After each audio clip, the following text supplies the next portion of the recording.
온갖 것도 무가게로. 너 김준성의 이 때문에 못실하네. 우릴 보면은 힘나간 그녀 얼굴이 떠오른다나.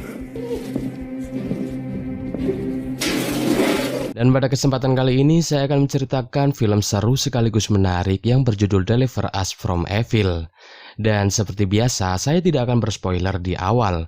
Jadi mari langsung saja kita masuk ke dalam alur ceritanya. Dan saya ucapkan selamat menonton. Di awal film kita diperlihatkan seorang ketua gangster bernama Koreda yang baru saja selesai bermantap-mantap dengan seorang wanita. Kemudian Koreda mendapat telepon dari seseorang yang tak dikenal yang menanyakan tentang dirinya. Koreda yang panik mendapat telepon itu, ia berusaha memanggil anak buahnya. Akan tetapi ternyata semua anak buahnya telah terbunuh oleh seseorang yang misterius. Koreda pun mengambil senjatanya untuk berjaga-jaga sembari mengecek ruangan yang ada di sana. Dan tiba-tiba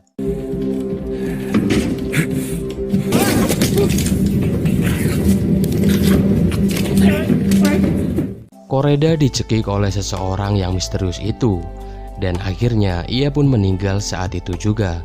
Ternyata Koreda dibunuh oleh seorang pembunuh bayaran bernama Kim. Di sini kita belum mengetahui apa alasan Kim membunuh Koreda. Akan tetapi yang pasti Kim adalah seorang pembunuh bayaran yang sangat handal, layaknya John Wick di film John Wick 1, 2 maupun 3. Dan film Deliver Us From Evil pun dimulai. Film kembali dibuka dengan memperlihatkan Kim yang menemui seseorang bernama Shimida. Shimida adalah orang yang selalu memberikan pekerjaan kepada Kim di Jepang. Dari sini kita bisa simpulkan bahwa Kim membunuh Koreda adalah atas perintah dari Shimida. Kemudian Kim mengambil uang imbalannya dan pergi dari tempat itu. Ketika Kim sedang bersantai sambil minum-minum, ia melihat sebuah lukisan pantai Panama yang menurutnya sangat tenang dan damai.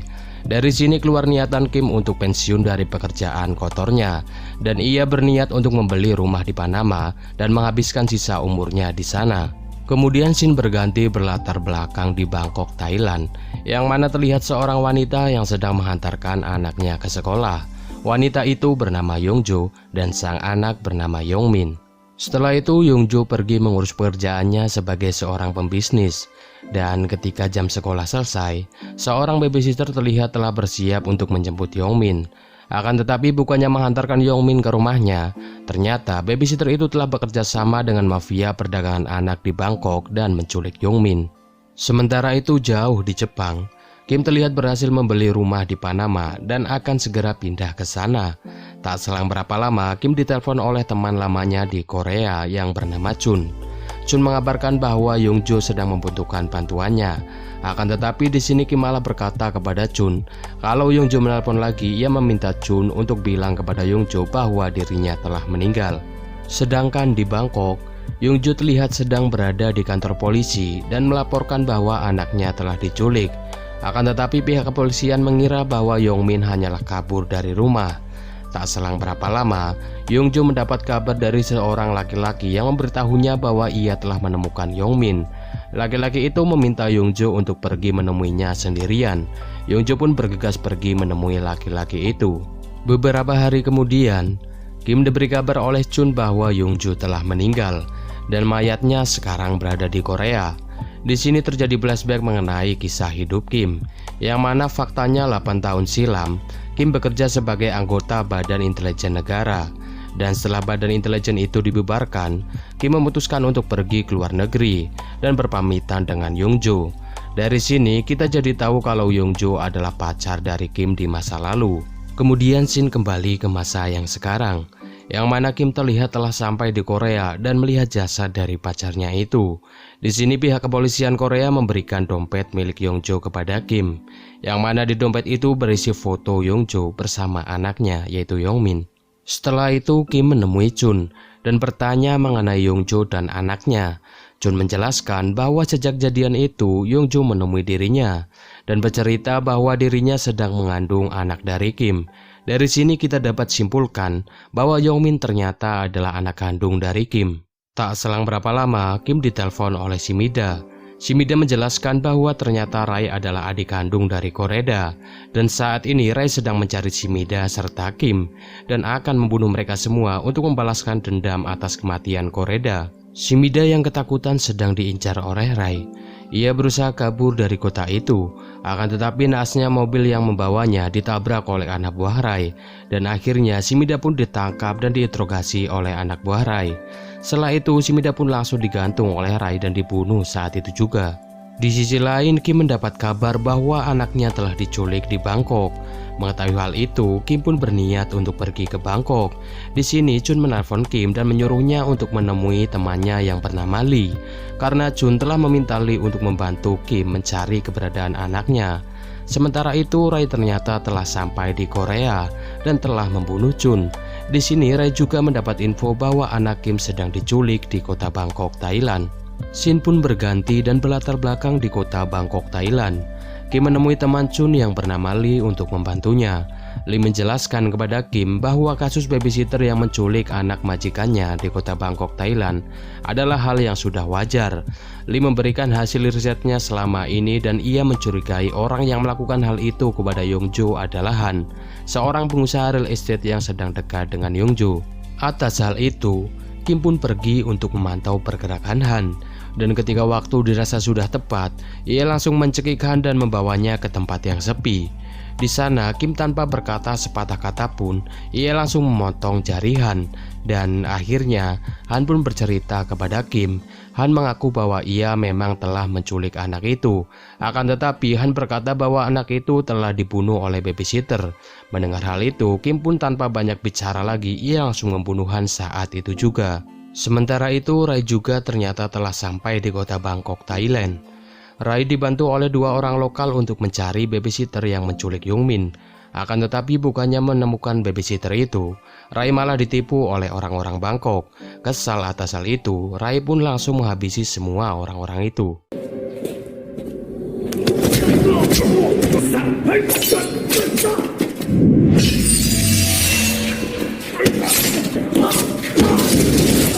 Di sisi lain, berdasarkan informasi dari Han, Kim berhasil menangkap babysitter itu.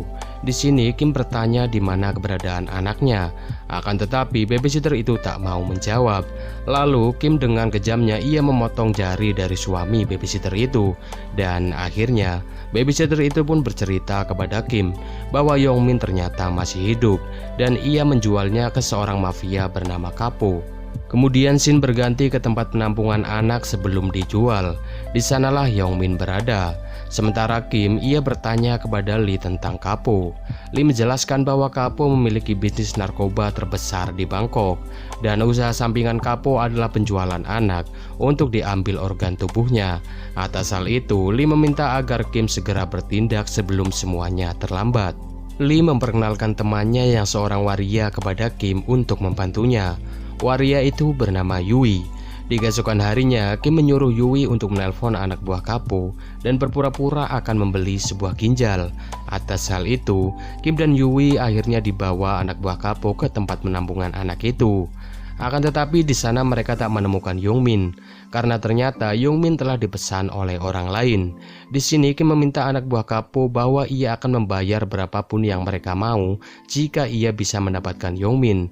Anak buah Kapo pun menyuruh mereka untuk menunggu di luar. Kim yang tak sabar menunggu anak buah Kapo. Ia pun masuk ke ruangan itu dan bertanya kepada anak-anak di sana mengenai keberadaan Yongmin. Dan beruntungnya di sini ada seorang anak yang beritahu Kim bahwa Yongmin telah dibawa sebuah mobil dan akan melakukan operasi. Akan tetapi ketika mereka hendak pergi membawa anak itu, tiba-tiba anak buah Kapo datang dan akhirnya Kim pun menghabisi semua buah Kapo.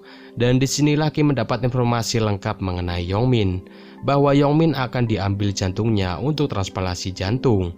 Di sini anak itu berkata kepada Kim bahwa Yongmin dibawa ke daerah Langyao. Ketika Kim dan Yui hendak pergi ke Langyao, mereka dihadang oleh Rai. Kim menyuruh Yui untuk pergi lebih dulu dan membawa anak itu. Sementara Kim, ia akan berusaha melawan Rai. Dan akhirnya terjadilah pertarungan di antara mereka.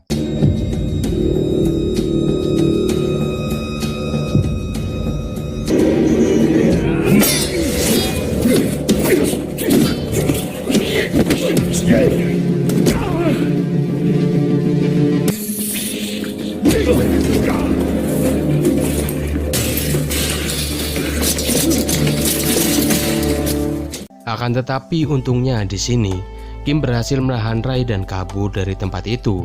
Sementara Yui yang membawa anak itu, ia ditangkap oleh polisi karena dituduh telah melakukan penculikan anak. Malamnya tempat itu pun digerebek oleh polisi dan terbongkarlah bisnis gelap milik Kapo. Kapo yang tak terima atas hal itu, ia pun berniat untuk balas dendam kepada Kim karena telah mengganggu bisnisnya. Di sisi lain, Kim terlihat menelpon Rai dan memintanya untuk berhenti mengejar dirinya. Dan kalau Rai terus mengejar dirinya, ia tak segan-segan akan membunuh Rai. Akan tetapi bukannya takut, Rai malah mengancam balik Kim bahwa ia akan membunuh semua orang yang dekat dengan Kim. Paginya Yui diinterogasi di kantor polisi. Yui diancam akan dihukum selama 10 tahun jika ia tidak mau memberitahu kronologis tentang kejadian di tempat Kapo. Takut atas ancaman itu, Yui pun akhirnya berkata bahwa Kimlah yang telah membunuh anak buah Kapo. Dan kini Kim sedang menuju daerah Langyao, tempat di mana pabrik Kapo berada. Sementara itu Rai pergi ke toko senjata milik Kapo dan merampas beberapa senjata di toko itu. Di sisi lain, Kim telah sampai di Langyao dan ia melihat Yongmin yang ada di sana. Akan tetapi Yongmin dibawa oleh anak buah Kapo menggunakan sebuah mobil. Mengetahui hal itu, Kim pun bergegas pergi mengejar mobil itu.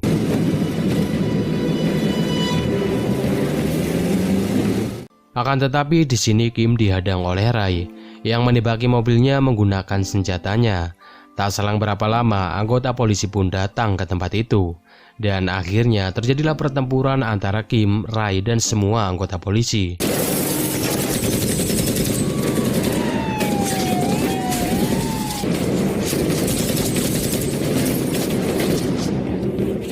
Tapi untungnya di sini Kim berhasil kabur dari tempat itu. Sedangkan Rai ia melemparkan 2 granat kepada semua polisi itu.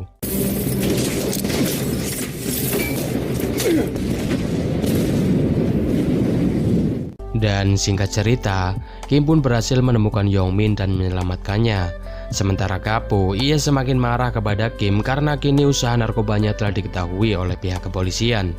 Tak selang berapa lama, Rai datang ke tempat Kapo dengan membawa granat yang ada di sekujur tubuhnya. Di sini Rai meminta kerjasama dengan Kapo untuk menangkap Kim dan membunuhnya. Di sisi lain, Yui ternyata berhasil kabur dari kantor polisi. Akan tetapi kini ia menjadi buronan polisi dan semua anak buah Kapo. Tak selang berapa lama, Kim menelpon Yui dan memintanya untuk menjaga Yongmin di sebuah hotel. Sementara Kim, ia akan menghadapi semua anak buah Kapo. Esoknya, Kim pun membawa Yongmin ke sebuah hotel. Di sana, Kim meminta resepsionis hotel itu untuk memanggilkan seorang dokter agar memeriksa keadaan Yongmin. Setelah itu, Kim berusaha menelpon Yui. Akan tetapi Yui tak mengangkat telepon itu. Tak selang berapa lama, sang dokter itu pun datang dan langsung mengecek keadaan Yongmin. Dokter itu menjelaskan bahwa Yongmin sebenarnya baik-baik saja, akan tetapi ia sedang mengalami trauma. Kemudian Kim meminta sang dokter untuk menjaga Yongmin sebentar, karena Kim harus keluar untuk menemui seseorang. Sang dokter itu pun mengiyakan hal itu. Sebelum Kim pergi, ia berkata kepada Yongmin bahwa ia kecewa kepada dirinya sendiri yang tak bisa menjaga ibunya. Dan untuk menebus kesalahannya di masa lalu, Kim berjanji kepada Yongmin bahwa ia akan kembali dan akan melindunginya. Kemudian Kim pergi menemui seseorang yang akan menghantarkannya ke Panama. Di sana orang itu menyuruh Kim untuk pergi ke sebuah dermaga.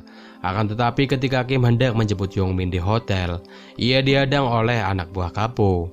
Dan disinilah Kim membantai habis semua anak buah Kapo.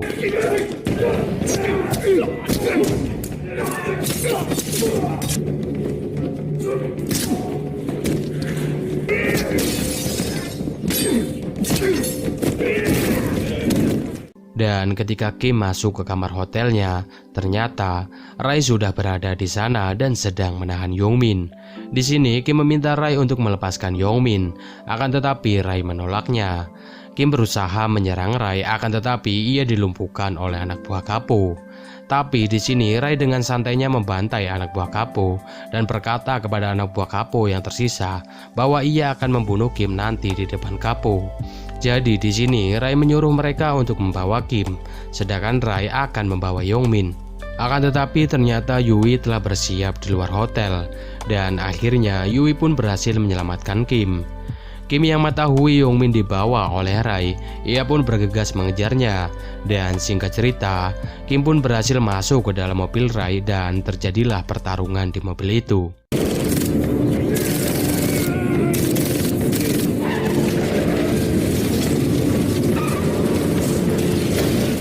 Di sini Rai berhasil menusuk Kim. Akan tetapi Kim juga berhasil menarik pelatu granat dan menjatuhkannya. Hal itu membuat mobil itu pun terbalik. Kemudian Kim mengambil Yongmin yang ada di dalam koper dan memberikannya kepada Yui. Kim menyuruh Yui untuk kabur dari tempat itu dan membawa Yongmin pergi dari Bangkok. Sementara Kim, ia memilih untuk mengorbankan dirinya dengan meledakkan granat yang ada di tangannya. Dan akhirnya Kim dan Rai pun harus tewas bersama. Sementara Yui, ia pun pergi membawa Yongmin ke suatu tempat. Ternyata Kim telah mempersiapkan semuanya untuk Yongmin dan Yui. Ia meninggalkan semua harta bendanya dan semua berkas-berkas yang Yui butuhkan untuk membawa Yongmin keluar dari Bangkok. Esoknya Yui dan Yongmin terlihat telah sampai di Panama, tempat di mana Kim ingin menghabiskan sisa hidupnya setelah ia berhenti menjadi seorang pembunuh bayaran. Dan film pun selesai.